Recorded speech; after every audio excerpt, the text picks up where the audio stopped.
Chris, you need to stop sneaking into my place, okay? This is the second time you almost gave me a heart attack.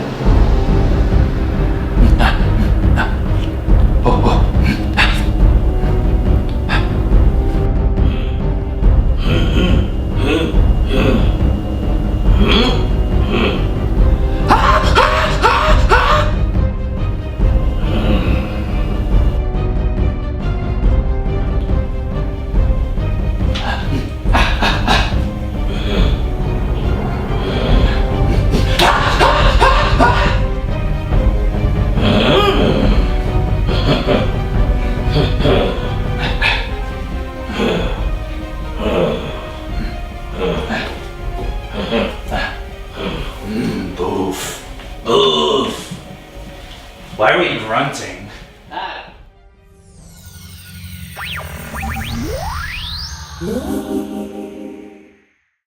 Boom, boom, shake, shake the room. Tick, tick, tick, tick, boom. Boom.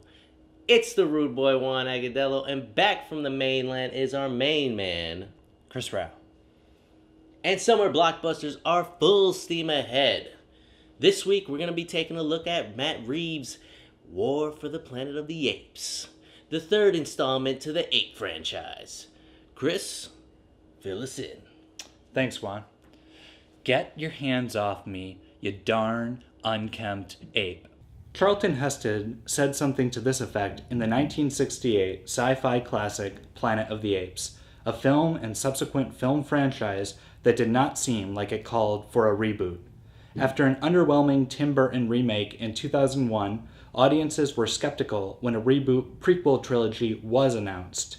Now, after Rise of the Planet of the Apes and Dawn of the Planet of the Apes, the Caesar trilogy concludes with War for the Planet of the Apes. Directed by Matt Reeves, who directed the previous installment, War finishes Caesar's story, played by a stop-motion captured Andy Serkis, as he attempts to undertake a revenge mission against a Colonel Kurtz-like character played by Woody Harrelson. Now that the trilogy has concluded, did we need these films? Was there interesting territory covered? And was the trilogy, but War in particular, entertaining? Juan, what did you think of War for the Planet of the Apes? Thanks, Chris. War for the Planet of the Apes was certified and not Boof. It was a great film. Had a good time watching this. It had some heart. It had some grit. All in all, great film. This rendition of the Apes, the Ape Saga, was legit. I think the CGI, was done well. The special effects were pretty well done for the entire series. It kind of felt like a Vietnam War at first. Definitely. Like in the jungles, real gritty. Got a lot of Apocalypse Now and Full Metal Jacket. Exactly. And then it kind of transitions into this like escape movie, like The Great Escape. And I liked it. I thought that it kept the movie going. It had all these different tropes, just kept it going. Woody Harrelson, another performance where I'm just like, man, this guy's got some range. He can take it up here. He can bring it down here. He brought it here, but in this movie he brought it here. He was hot. My favorite character in this movie was played by, surprisingly, Steve Zahn. And I didn't know that until after the movie, but he played the character of Bad Ape, who was this secluded ape who came from the zoo, who learned how to speak and was on Caesar's level with the speaking, so they were communicating, and he just brought the comic relief to this really serious story. Chris, what did you think?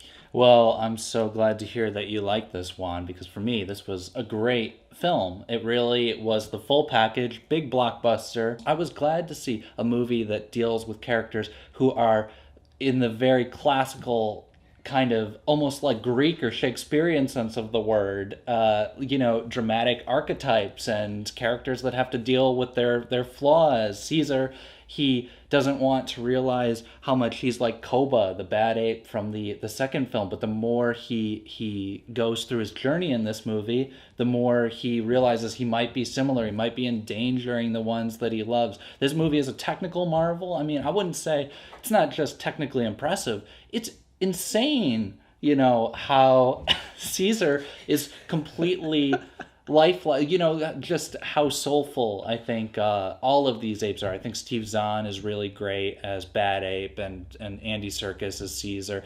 I'm a huge fan of this trilogy, and I think this is maybe the strongest entry. This is a 5-star movie for me, Juan. It's one of my favorites of the year. My favorite blockbuster franchise by far, for certain. I don't think there's another franchise that comes close to this. I love this movie. It doesn't matter what you think of this film.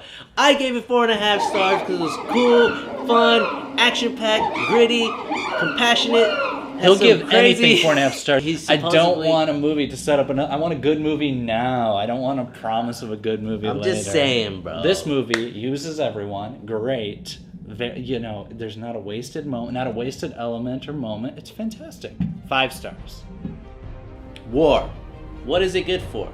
I don't know. But that's our review for this week's film, War for the Planet of the Apes. And we certified this film as a not boof, or as Chris likes to say, boof, as a term of endearment. Let us know what you thought of the film.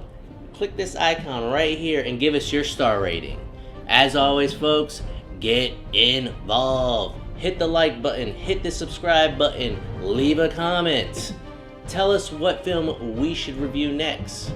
So as always, people, holla at your boy. We out. 1 star, 2 star, 3 star, 4, a 5-star movies. Give me some more. Bye. Bye.